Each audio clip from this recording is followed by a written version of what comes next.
everybody, welcome to Strumming with Christopher. I'm Christopher Gallegos with Monterey County Free Libraries, Gonzales Branch. So, Strumming with Christopher has done a lot of content up to this point, and in the past couple of videos, I've talked to you about warm-ups. So it's great to learn a lot of concepts, techniques, things like that, and then take a moment and say, okay, so I know all these pieces, but how do I get better?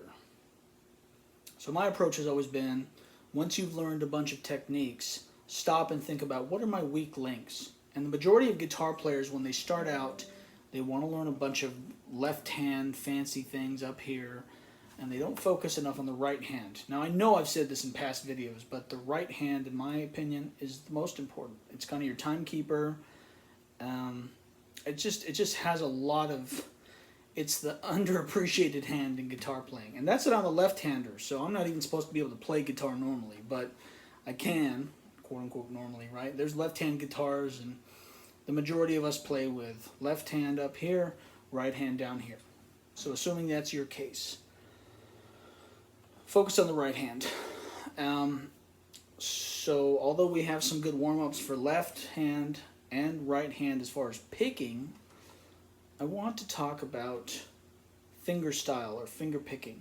So it's something I did a video on a long time ago when the series was starting out, and I did a very basic, very basic intro to it. But I want to get a little more specific now that we've let some of these concepts really sit for a while and absorb them.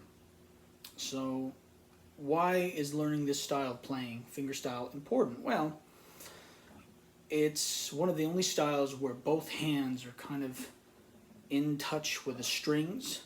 It's a very kind of a close, locked-in, connected way of playing. You can't really fake it. With a pick, sometimes you can get sloppy and you can get a lot of speed, and it's okay. Or you can use guitar effects pedals and just kind of hide sloppy technique, but it's really good to learn these techniques cleanly.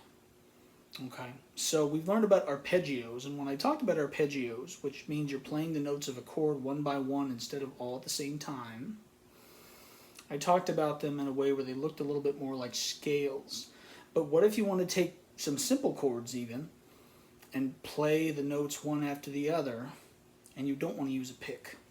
Well, that's a style of playing you see in classical music, jazz, blues, folk music, and yeah, it's just important to have a more systematic approach to it. And again, I've mentioned this kind of thing, but not as focused as I want to start doing now. So the pattern I want to show you today can serve as a right hand individual finger warm-up, and it also is an introduction to a style and an approach. So it's called Pima, P-I-M-A. So what does that mean? Well, since a lot of the classical guitarists were in Europe back in, you know, the era of classical guitar composers, they're Italian words. So thumb, pollice, indice, medio, anulare. Pollice, indice, medio, anulare. So just words for thumb, index, middle, ring finger. So that's kind of the classic way that the fingers are discussed in classical guitar, at least. So we're learning them. We're learning that acronym, and I'll teach them that way. Okay, it's not really that difficult to learn. It's good to just do it the right way from the beginning. So let's pick a really basic chord to hold as we're doing the right hand thing. E minor is a good one. So fret 2 on the A string and the D string, and as you know, you can either use the middle two fingers or you can use the index in the middle, whatever you'd like. Hold that chord. Have your good technique here. Have your thumb kind of in the middle, holding it, you know, tightly but not too tightly. And go ahead and place your thumb. Let's start on the D string here. I'm going to have your index finger on the G, middle finger on the B, ring finger on the high E string. Okay? And so what we want to do here is we want to think about moving from the main knuckle on the thumb. The thumb's a lot smaller than the other fingers, so you really want to move from that main knuckle joint, and you want to go down Try to see if you can get to an angle, maybe like a 45-degree angle, where your thumb is kind of contacting the string in a way that it doesn't sound dull. If you use the side of your thumb, it sounds a little dull. You want a little fingertip in there if you can. And with the other fingers, think about going up, move from the middle joint, try to get your fingertip in there, okay? So you're always going inward.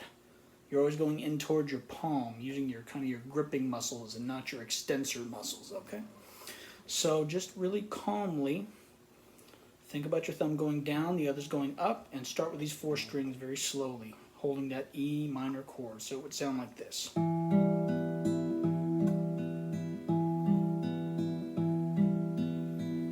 then you can move up to the next block of strings if you want. Just move that pattern up 1.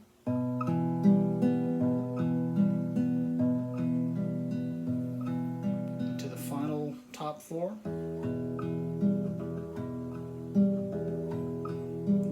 Back to the middle.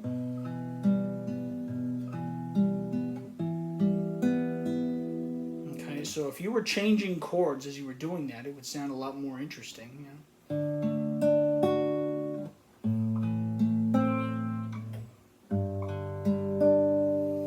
But we're just doing an exercise here. Now, as you get better with fingerstyle, good technique is almost always these 3 middle fingers, if you want to think of it that way, are always only playing the lower 3 strings. And then your thumb is playing the D, A, and the low E, kind of like bass notes. So as you get better and you're shifting around chords, and we can talk about that in future episodes, you want to start getting used to having these fingers anchored to these high 3 strings, thumb playing the bass. That's considered good fingerstyle technique, but we're not going to get that technical yet. So try that exercise with that Pima and just kind of play in sets of 4 strings. And you can eventually build up speed if you want, because this really is kind of an approach, but also a dexterity exercise. So you could start. You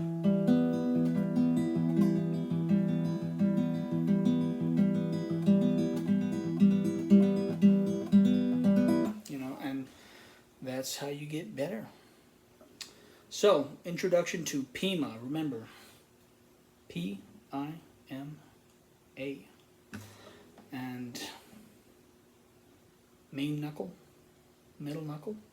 It's pretty simple, but it's the gateway to some much more exciting fingerstyle playing concepts. And we can plug this way of using our right hand into a lot of things we've already learned. So we can start talking about how to play that way when you're playing melodies, scales, arpeggios, all kinds of things, okay? Just an introduction to a technique, and also kind of capping out the warm-up series, because you can also use it as a warm-up for finger independence as opposed to just warming up your picking hand. As always, thank you so much for watching, and I'll see you again soon.